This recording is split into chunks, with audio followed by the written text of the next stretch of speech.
So go on, what's your favourite Shaun of the Dead moment? I think it has to be the part where they absolutely just wipe that guy out and he's snapped in half and go, "You alright, mate?" Fucking brilliant. Also, yes, today is a drinking video. Yay! It's not even 4 o'clock yet. In the afternoon, yay! We've got 3 more videos to record after this. Hey, look forward to those soon. Yay, it's a new thing we're doing. Oddly, for a film widely considered one of the finest released this millennium, Shaun of the Dead only actually ended up grossing about $30 million at the box office. Weirdly though, this still ended up making the film a commercial success, largely thanks to director Edgar Wright hustling like a motherfucker. How did a movie that only made 30 million have a profit? Yeah, but first thing we should address is like, Shaun of the Dead only made $30 million at the box office. That film was like a cultural phenomenon, wasn't it? It was so good. I think it made a lot of its money on DVD sales. Yeah. It's one of those like early movies that's made like DVD sales just through the fucking roof. But no, it was like one of those quiet sleeper hits at cinemas that like word of mouth made it popular. But yeah, it was still a success with only $30 million made, which for reference, that sounds like a lot of money, but that's barely even the marketing budget for some movies released today. I think like Marvel movies spend about $100 million on marketing. Something like that. Yeah, they spend like 3 times what this movie made in its entire theatrical run on like posters and shit. I'm pretty sure there's some movies that pay their actors more than Shaun of the Dead grossed. Well, to put it in perspective, Adam Sandler paid himself more money than Shaun of the Dead made in its entire theatrical run to write and direct and star in Grown Ups. A movie where Adam Sandler, like a 45-year-old man, and his 45-year-old friends stare at the teenage daughters of one of their best friends and just creepily leer at them. And it's supposed to be a joke. Keep writing those hits, Sandler. I'm really glad that movie made more money at the box office than Pacific Rim. I knew you were going to bring this up. It's the worst fucking ever. Pacific Rim is a masterpiece of cinema. Grown Ups is Adam Sandler wanking himself off to how funny he thinks he is. It's him using like studio money to go on holiday and just pay his mates to like dick around. It's not a good movie. Do you know what is a good movie though? Idris Elba fucking just yelling at people he's going to cancel the apocalypse by punching it with a robot. That's a fucking movie right there.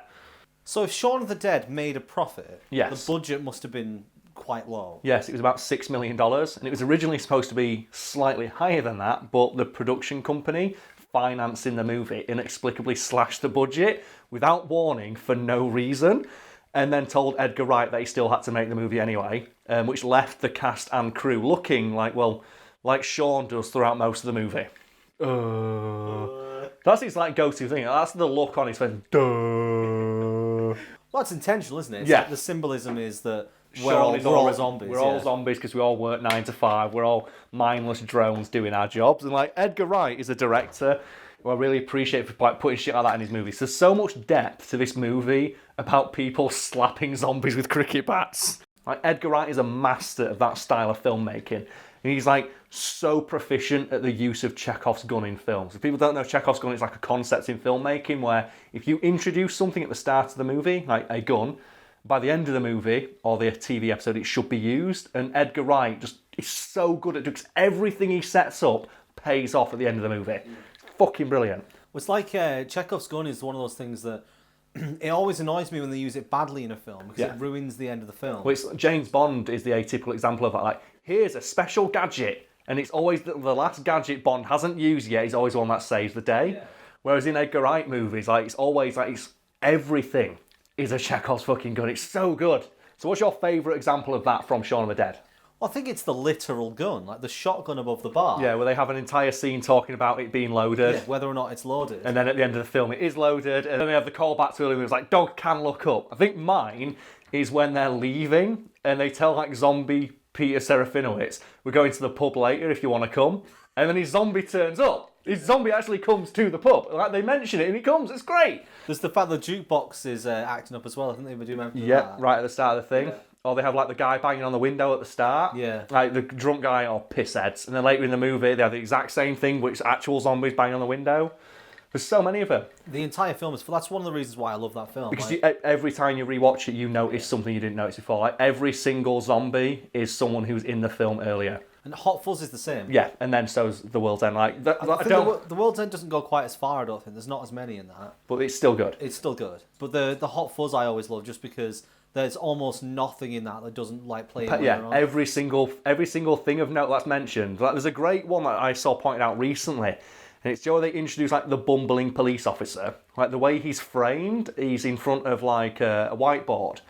And all the things on the whiteboard are pointing towards his head, saying like lazy, inept, that sort of thing. But the few that are like not in red pen are things that he actually is. It says like decision-making skills. And later in the film, it's shown that with the right push, he's very effective at making decisions. It's like, who else but Edgar Wright would have even thought of doing that? Like the line in that one where he goes, oh, everyone in the country and their mother's got a gun. I was going to mention that one. Who's like who? Like who? Farmers. And who else? Farmers' mums. And then when he comes back, the farmer and the farmer's mum have a shotgun. It's so good. So good. It's like, oh, if you want to be a big police officer, fuck off down the model village. So he does. Or why don't you start with Aaron A. Aronson? And then Aaron A. Aronson turns up. It's so good. Edgar Wright, keep making movies, man. You're a badass. There's just so many bits in that as well that are just like played nonchalant. The one I'm thinking of is, I'm not catching those killers then. It's just the one killer actually, and that plays in the whole plot. Yeah, or P.I. Staker, Piss Taker. Like the running gag throughout the movie of everyone's got a really rude name. Like Mr. Staker. It's just Stephen Merchant. And they even do callbacks to earlier movies, like the Cornetto trilogy. They always have a Cornetto. And then they do the fence bit again. What, you never taken a shortcut? And it's like all the front flips. I'm not sure if it's actually a reference, but there's a bit in Paul, which isn't Edgar Wright, but it has Nick Frost and Simon Pegg. Yes. A policeman says to them about whether or not the British have guns, and I think they say, "Oh, farmers have them." I think it's a callback. That's too on the nose not to be it. You know what? Fuck it. We're going off on one now. Brad, favourite moment in Hot Fuzz? Because I've got one, and it's the moment where the female police officer hits the woman in the face with the fucking wet floor sign. And it is the most brutal hit I have ever seen in a movie. And she just goes, oh, you can't beat a bit of girl on girl. But it's more the fact, the actress who she hits runs for so long. She has so long to see coming. And then they do like the action cut. And just like, she just goes down like an absolute sack of shit. It's funny you say that, because the moment I was going to say is when Sean drop kicks the old woman with a shotgun. Oh man, it's just so extreme. It's so brutal. Oh man, like these films are great. Okay, back to Shaun of the Dead. Yes. So what did Edgar Wright do when the budget for the film was just slashed? He shit himself because doing that very almost bankrupted him. Because he was so committed to making Shaun of the Dead and, like, you know, realising his vision for the film that he refused to take another directing gig until it got made. And obviously slashing the budget, like, you know, heavily restricted his ability to do that. And one of the first things he had to do was decide, okay, how do I save money? And he realised, well, yeah, one of the chief expenditures on a movie is the cast. So I'm going to have to, in his own words, get rid of the better known actors I'd pegged for some parts. So do we know any of the actors who are meant to be playing some of the parts? We do, yes. Liz and Barbara, in Edgar Wright's original treatment for the script, were going to be offered to Kate Winslet and Helen Mirren. Oh! Yeah. This film almost had Helen Mirren being a zombie in it, and apparently they did reach out to it, and she said she very politely declined, like, you know, in the nice way that you imagine Helen Mirren doing. So they even make a joke about this as well, because Joe, later in the movie, where Sean bumps into like his friend from work, yeah, and they have like the parallel of every single person in his group. Like Edgar Wright makes a joke about saying, yeah, I like the idea that while your own zombie adventure is happening, there's a better one with better actors in it happening just across the screen. Because like they all have the better idea, don't they? Like they have the better idea of how to like escape. So they're going to like the military base and he's going to the pub. And every actor in that is a better known, more famous actor who appeared to, like, you know, agreed to appear in the film for like a brief cameo for like scale. I'll put the list underneath. Yeah, it's crazy. Isn't it? Like, I think like Matt Lucas is in it. So I think the name that jumps to mind immediately is they got Martin Freeman to just like turn up for one day to do that one scene. And then like Matt Lucas is in it as well, isn't he? Like doing the parallel to Nick Frost. And I was like, Nick Frost is quite famous today, but at the time he was most of the actors in that were relatively unknown. And the idea there was, I can't get big name actors in for the film, but I could probably get a few in for a cameo. So that's what he did. I think Simon Pegg, for the most part, was known for Spaced. Yeah, and that's what Nick Frost was known for, because that's what he ended up doing. Like, Edgar Wright went, okay, I can't like really afford any big name actors, what I'll do is I'll go ask the people who appeared in this sitcom I made called Spaced. So I'd recommend it if you're not seen it. It's really it's Edgar Wright, Simon Pegg and Nick Frost. It's the first thing they properly worked on together. It's like there's a lot of elements from Shaun of the Dead. I think Shaun of the Dead is directly inspired by an episode in Spaced where Simon Pegg's character plays Resident Evil 2 and starts dreaming about the zombie apocalypse. And that's what inspired him to make Shaun of the Dead. So Edgar Wright basically just approached actors he'd worked on that and asked them if they'd work for a reduced fee on his movie because he had no fucking money to spend. He wanted to use the budget on zombie makeup. And then we reached out to fans of Space on a fan website and said, do you want to be in a movie with Nick Frost and Simon Pegg in it, directed by me, and you get to dress like a zombie? We'll pay you £1. Yeah. What? Yeah. Every zombie in this movie was paid £1. And they obviously their thing was that they get to be in the film in an uncredited role as a zombie. And you'd think if you're paying these people £1, at the very least you wouldn't try and take the piss. But no, Edgar Wright took the fucking piss and he made them work for many hours, sometimes doing things that we the audience didn't even notice. My favourite example of that being, do you know the scene where they're in the Winchester and you can hear the zombies banging on the walls outside? Yeah. You think, what do they do, just pipe that noise in? No, Edgar Wright had the extras stood outside in zombie makeup, slapping against the windows for realism, for which they were paid the princely sum of £1. You think at that point, you just wouldn't pay them anything. Was it a legal thing? I think you have to pay them something. But yeah, they were all paid the princely sum of a single British pound. And that just... they were all paid £1. That's how you save money in it. That makes it... What cracks me about that though is, if you put in any random shot now of a scene that has a lot of zombies in it, all of the actors in that scene collectively probably earned less than Nick Frost did for scratching his balls. Do you know when he just sat on the sofa scratching his nuts playing Time Splitters 2? He probably earned more fucking money doing that. So how else did Edgar Wright save money? By maximising the amount of time they shot for per day. The best example of this being the film's 2 one-shots of Shaun walking to and from the shops, pre and post zombie apocalypse. And believe it or not, those 2 shots were filmed back to back in a single day. Why did he choose to film both of those on the same day? As a flex on the production crew, because he'd heard rumours that people working on the film who'd been in the industry quite a long time didn't think he'd cut his teeth in the movie industry enough to helm a major motion picture. So he thought, you know what? Fuck it, I'm going to show them what I can do by filming the 2 most technically difficult and impressive scenes in the film back to back on the same day, on the first day of production, just to show him what I'm about. And apparently after that, he never heard a single complaint about how his skill as a director again. And everyone just did whatever he said because they're like, well, fuck it, he did that. His first day of production does the most difficult scene. That's like walking into prison and saying, who's the hardest? And just walking up and just fucking doing him in on the first day. And just standing there like that. I always think it's really impressive when you get the freshman or the new fish in, yeah, and they do something awesome straight away. Yeah, just to establish how bad. That's basically a trope in fiction, isn't it? The unproven badass who everyone underestimates walks in and does this insanely difficult thing first time without trying. It's like when I used to play Tony Hawk's Pro Skater, and I think in Tony Hawk's Underground 2, there's a bit where you're the unproven skater from New Jersey.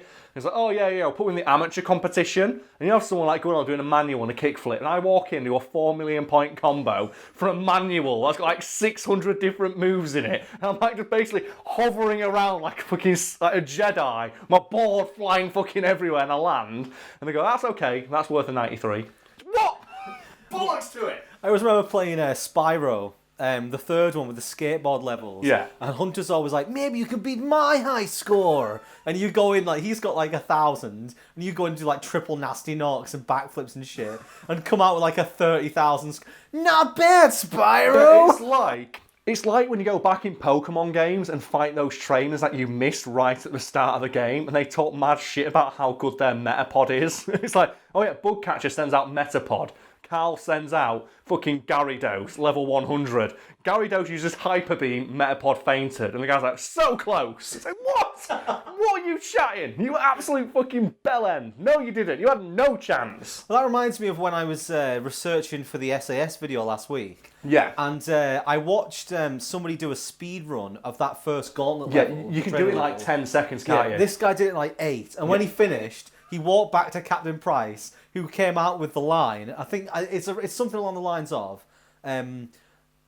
"Oh, that's an improvement, but it's not hard to improve on garbage. Try again." This psychic super soldier who was flying through the air, shooting through walls, hitting targets before they even appear. Yeah, like he's a guy who wants to improve. If he improves his skills, he's going to ascend into heaven and shoot God in the dick. Like, you do not want this recruit to have more power. It was funny as well because in order for this guy to reset without having to like go back up to the top of the ladder, Yeah. when he realised he hadn't got the time he wanted, he just turned and shot Price. Because that's friendly fire and it reset the mission. So So there's this soldier doing the gauntlet like twice as fast as their fastest soldier, and then shooting the commander in the head. You've got like Usain Bolt with like infrared vision on your team. You're telling me he's not doing good enough. Oh man, I love that trope in games where you absolutely just decimate when you boss it, and like your opponent goes, "Oh, not bad." It's like in Devil May Cry 3, when you go back through when you got all your abilities and you absolutely fucking beast on Virgil the first time you fight him. You're doing like perfect Royal Guard cancels to everything and just slapping him with the back of your hand. And the cutscene shows you losing. It's like, no, none of that.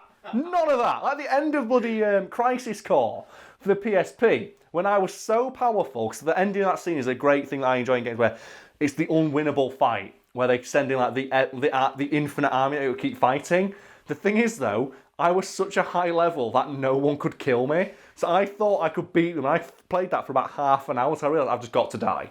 It's like at the end of Halo Reach, you have this fucking amazing ending where it's a moment where you have to die, but if you're good enough, you can survive for a good 5 minutes by like jumping over the backs of the elites coming to kill you and just like ninja in the back of the head. So like, the elites will forever tell the legend of this like Spartan who just killed them just by like just 360 no-scoping them with a crack in his helmet. It's like, if I'm going down, I'm taking every fucker with me. So is that it, or were there any other ways you tried to save money? Well, Edgar Wright also, for the music for the film, used the cheapest possible stock music he could get his hands on. Like purposely as a homage to Dawn of the Dead, which also used the same stock footage and music, but mostly to save money so he could get that Queen song.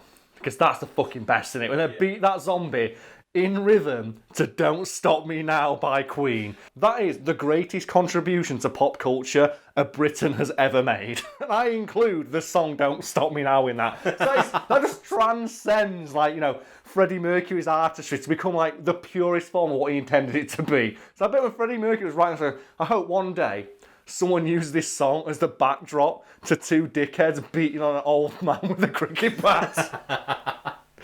It's so stupid. The fact they hit him in time with the music. That scene is amazing. It cannot be touched. But, Brad, a thought exercise, what song do you think could also fit during that scene?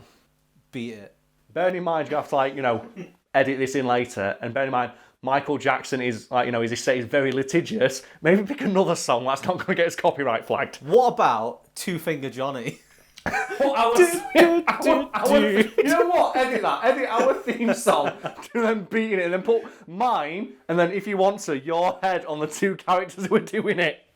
I love how we've claimed that as our theme song. I bet because obviously that's the Kevin MacLeod one. It's Kevin MacLeod, Big Dick OG. What a fucking hero. Yeah, giving. You know what? It's free music for everybody. I don't want any accreditation. Just put my name at the bottom. It's fine. Use it for whatever you want in any commercial situation possible. Fucking baller ass pimp. Yeah, we haven't given the guy enough credit. Go to his website and donate. You know what? Put a link. You know what? Get rid of our links to our social media. Put his social media. That guy's a fucking hero. But yeah, I haven't heard Two Finger Johnny anywhere else. But I assume because I've heard someone has to have used it. Yeah. So I've heard some of those bits of music. Should we tell the backstory behind that? If you want to. People want to know. We get a lot of complaints saying that song in the background is really annoying. That's on purpose. When me and Brad we first started the channel. He said, well, there's this guy, Kevin MacLeod, which is fucking awesome. It sounds like that's Fox McCloud's dad in it. Because have you ever heard this? In Star Fox, the main character's called Fox McCloud. Do you know what his dad's called? What? James. James MacLeod? Or something like that. His son, who is an anthropomorphic fox, is called Fox. But his dad's called, James. Why? That's like calling your kid human. Human Smallwood. It's so stupid, but whatever. Brad told me about this big dick heel called Kevin MacLeod. I was like, you know what? It's just unlimited free music to use in whatever capacity you want. I don't give a fuck. And me and Brad went through all of them. I went, you know what, Brad? Just pick the most annoying song you can find and put it in the background because it'll piss people off during quiet moments of filming. And fun fact, the Fact Fiend focuses, which are either up now or will be up at some point. We'll be up soon, yes. The person who's editing them messaged me saying, do I put the same song in or do I pick a different one? I went, you know what? As long as it's annoying, Karl will love it. And you know what? I don't give a fuck. I don't watch these videos before they go up. I trust my editors. I don't know for better or worse. So to conclude this glorious mess of a video, the final result of Edgar Wright hustling like a motherfucker was a movie filmed on a tighter budget than the moon landing. That, thanks to the efforts of the production crew, the cast, the director, and all those zombie extras who were paid £1 for appearing in the film, ended up being a moderate commercial success. How's that for a slice of fried gold, motherfuckers?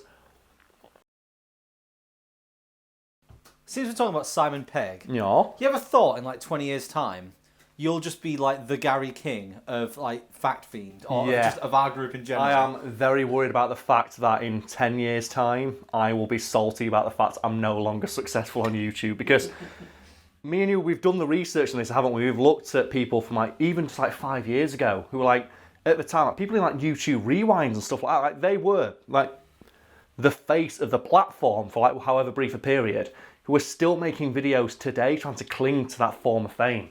And I'm very worried about the fact that in a couple of years' time, I'll say, I know it's not going to last forever. I don't think it's on my job till I'm 70, because who the fuck's going to watch a 70-year-old drinking, talking mad shit? I would watch that. The thing is, though, would you watch a 40-year-old guy doing it?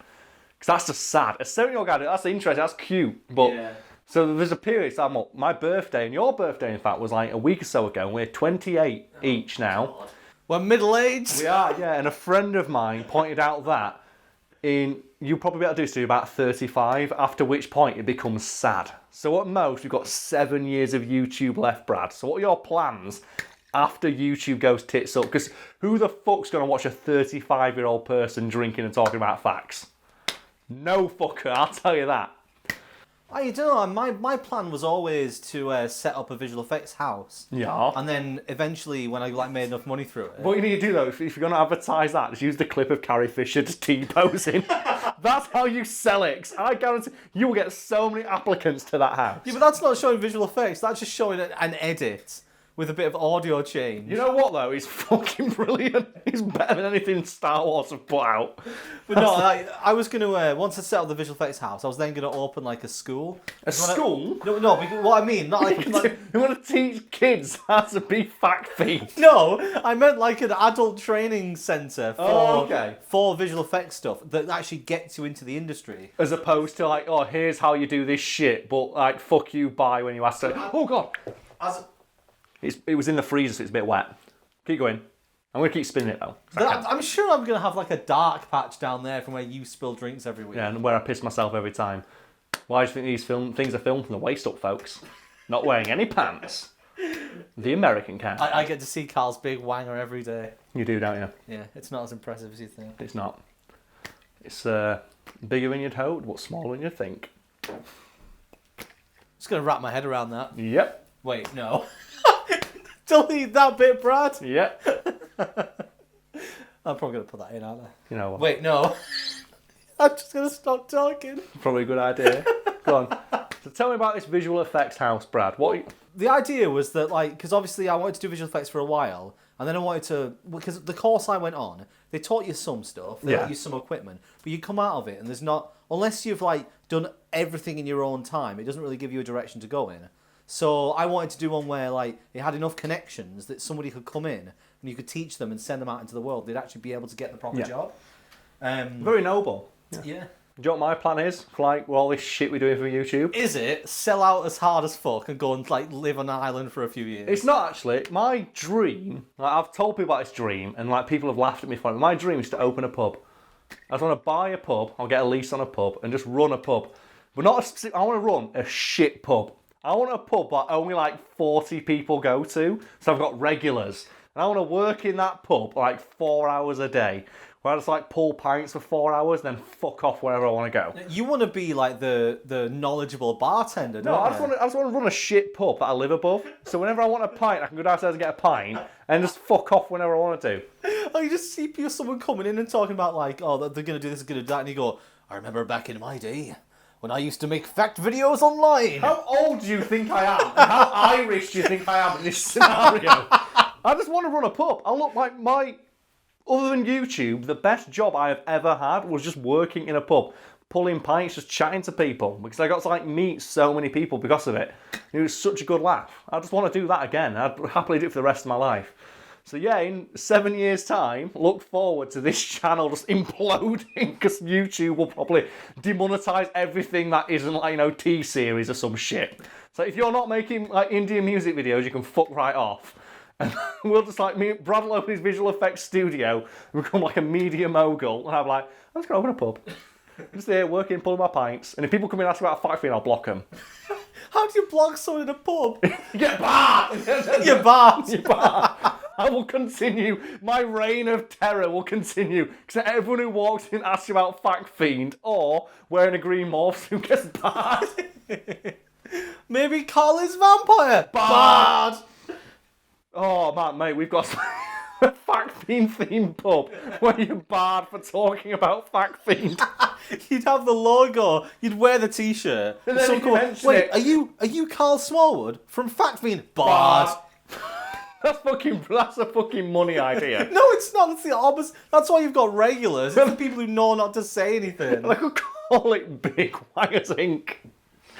The pub's just called Big Wangers. And I get like an old-timey pub sign made that just says Big Wangers on it. You need to have an old-timey like pub-style name. Yeah, So it'll be something the like old Big Wanger.